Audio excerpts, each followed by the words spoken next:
Hi friends, Arjun Das, ఆనాబెన్, వడి ఉక్కరసి, యోగిబాబు ప్రధాన పాత్రలు పోషించిన కాన్ సిటీ ఈ మధ్య రిలీజ్ అయింది. ఈ సినిమా తమిళ్లోనే రిలీజ్ అయింది. ప్రసాద్ మల్టీప్లెక్స్లో డైలీ ఒక్క షోయే వేస్తున్నారు.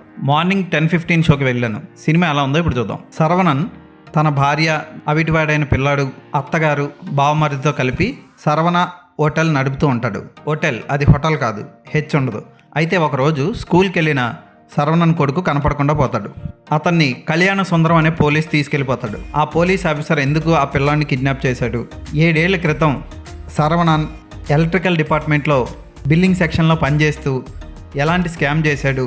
ఆ స్కామ్కి ఆ పోలీస్ ఆఫీసర్కి ఉన్న సంబంధం ఏంటి? ఆ స్కామ్లో ఇరుక్కున్న వాళ్ళందరూ చివరికి ఏమయ్యారు? ఇవన్నీ తెలుసుకోవాలంటే సినిమా చూడాలి. మనకి అర్జున్ నటించిన బ్లాస్ట్ జోన్ సినిమా ద్వారా లోకేష్ కనకరాజు లాంటి డైరెక్టర్ కొత్తవాడు వచ్చాడు. అయితే ఈ కాన్ సిటీ చూసిన తర్వాత నెల్సన్ లాంటి కొత్త డైరెక్టర్ వచ్చాడు అన్న ఫీలింగ్ కలుగుతుంది మనకి. హరీష్ దొరేరాజ్ చాలా బాగా తీశాడు సినిమాని. ఎక్కడ బోర్ కొట్టించదు, ఇంట్రెస్టింగ్గా సాగుతుంది. ముఖ్యంగా నెల్సన్ సినిమాలో ఉండే క్యారెక్టర్లు కొంచెం విచిత్రంగా ప్రవర్తిస్తాయి. ఈ సినిమాలో క్యారెక్టర్లు అలా విచిత్రంగా ఉండవు, కానీ ఇంచుమించుగా అలాగే ప్రవర్తిస్తూ ఉంటాయి. పొట్టి వాళ్ళని వాడుకోవడం, వీటీవీ గణేష్ని వాడుకోవడం, ఇవన్నీ చూస్తే నెల్సన్ సినిమాలా అనిపిస్తుంది. కానీ దర్శకుడు టేకింగ్ అద్భుతంగా తీశాడని చెప్పొచ్చు. డైరెక్టర్ కష్టపడి సినిమాని తీస్తే ఎలా ఉంటుంది అన్నదానికి ఉదాహరణ ఇది. ఆఫ్కోర్స్ అక్కడక్కడ లాజిక్లు ఉండవు. హీరో మళ్ళీ మంగళాపురంకి తిరిగి వచ్చి తన టీంతో మళ్ళీ ఎలా మోసం చేయడానికి రెడీ అవుతున్నాడు అన్నదానికి కరెక్ట్ క్లారిటీ ఉండదు. అలాగే కళ్యాణ సుందరం ప్రెస్ మీట్కి పెట్టినప్పుడు ఒక్కళ్ళు కూడా అది విని చక్కగా వెళ్ళిపోతారు, కానీ అది ఎలా అని ఒక్కళ్ళు కూడా అడగరు. అది ఏం ప్రెస్ మీట్ అన్నది మీరు సినిమాలో చూసి తెలుసుకోవాలి. ఇలాంటి చిన్న చిన్న లాజిక్లు చాలా చోట్ల వదిలేశాడు. అయినా అద్భుతమైన టేకింగ్ పర్ఫార్మెన్స్తో సినిమాని కట్టిపడేస్తాడు. అంతెందుకు, ఎలక్ట్రికల్ డిపార్ట్మెంట్లో బిల్లింగ్ మిషన్ పనిచేయట్లేదంటూ హీరో చేసే చిన్న మోసం ఉంటుంది. ఆ మోసాన్ని కూడా ఎవరు అడగరు, చెక్ చేయరు కూడా. మరీ గవర్నమెంట్ ఆఫీసులో అంత దారుణమైన నెగ్లిజెన్స్ ఉంటుందంటే ఎవరు నమ్మరు. కొన్ని క్యారెక్టర్స్ మాత్రం ఆకట్టుకుంటాయి అద్భుతంగా.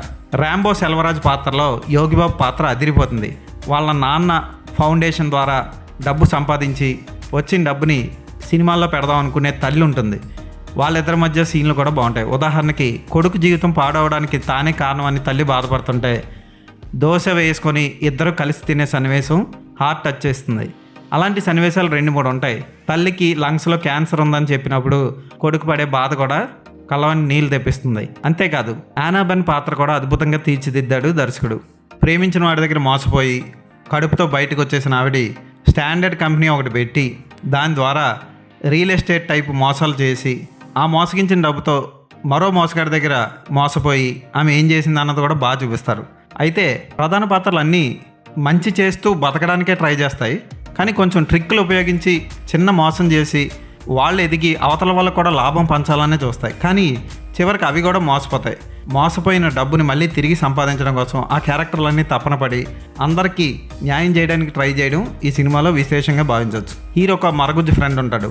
వాళ్ళిద్దరూ ఓ టిఫిన్ షాప్లో కలుసుకొని అక్కడే అన్ని డిస్కషన్లు చేసుకుంటూ ఉంటారు. వాడితో స్నేహాన్ని చివరి వరకు హీరో కంటిన్యూ చేయడం చాలా బాగుంటుంది. అలాగే కళ్యాణ సుందరం పాత్రలో ఒక శాడిస్ట్ పోలీస్ ఆఫీసర్ పాత్రలో ఎప్పుడు అలాంటి పాత్రలో పోషిస్తూ ఉంటాడు ఆ నటుడు. తెలుగులో కూడా చేశాడు చాలా సినిమాలు. అతని నటన కూడా చాలా బాగుంటుంది. ఎప్పుడు ఏడుపుటి మొహంలో ఉంటుందో పోలీస్ ఆఫీసరు, వాడు కూడా బాగా చేశారు. వడి ఉక్కరసి తల్లి పాత్ర హార్ట్ టచ్ చేస్తుంది. Radha Ravi makeup studio okay అనిపిస్తుంది. చిన్నపిల్లోడితో వచ్చే సన్నివేశాలు కూడా ఆకట్టుకుంటాయి. క్లైమాక్స్లో చిన్నపిల్లోడితో ఇచ్చే ట్విస్ట్ బాగుంటుంది. అర్జున్ దాస్ నటన, స్టైలింగ్, డైలాగ్ డెలివరీ ఈ సినిమాకి ప్లస్. అతని పాత్ర చాలా బాగుంది, హుందాగా ఉంది. అతని పాత్ర ఈఎంఐలు కట్టలేక ప్రేమించిన అమ్మాయికి దూరమై ఎన్ని కష్టాలు పడుతున్నా సరే తన దగ్గర డబ్బు పెట్టిన వాళ్ళు నష్టపోకూడదని తనకి ఎంతో సాయం చేసిన స్నేహితుడు అతని మరణం గురించి అతను ఆలోచించిన విధానం కూడా ఆకట్టుకుంటుంది. సినిమా అంతా చూసినప్పుడు ఫ్రెండ్ మరణం గురించి అతను ఏంటి ఆలోచించట్లేదు అన్న డౌట్ వస్తుంది మనకి, కానీ దానికి చక్కని జస్టిఫికేషన్ ఇస్తాడు లాస్ట్లో. స్నేహం విలువ కూడా బాగా చూపించాడు ఈ సినిమాలో. హీరో అర్జున్ దాస్కి హీరోయిన్ ఆనాబెన్కి మధ్య ఉన్న సంబంధాన్ని చాలా డీసెంట్గా ప్రజెంట్ చేశాడు దర్శకుడు. ఇది ఒక మంచి ఫ్యామిలీ ఎంటర్టైనర్, అస్సలు మిస్ అవ్వకండి. చాలా బాగా తీశారు.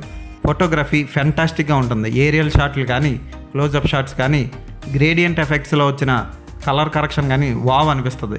ముఖ్యంగా ఎలక్ట్రికల్ డిపార్ట్మెంట్లో ఉన్న షార్ట్స్ అన్నీ చాలా బాగా వచ్చాయి. అలాగే ఈ సినిమాలో కామెడీ కూడా అదిరిపోయింది.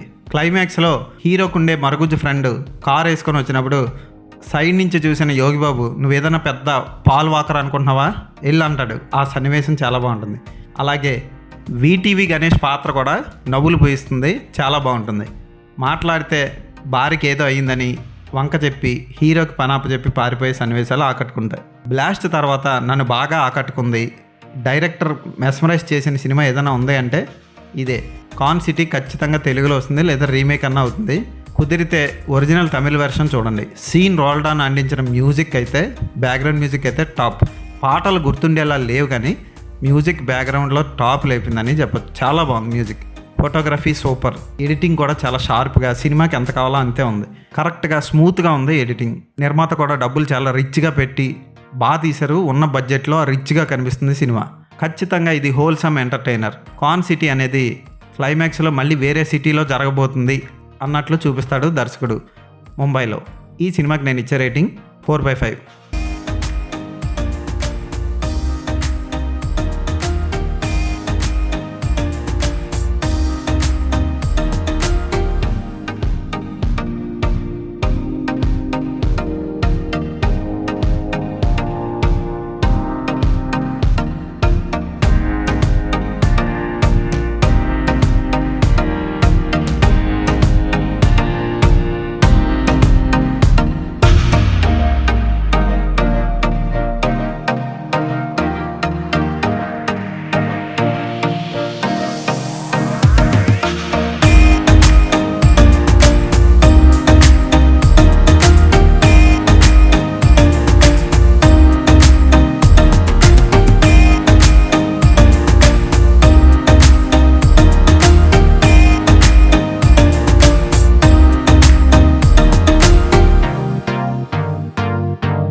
స్కూల్ బెంచ్ లాగా ఎంత గట్టిగా ఉందోరా.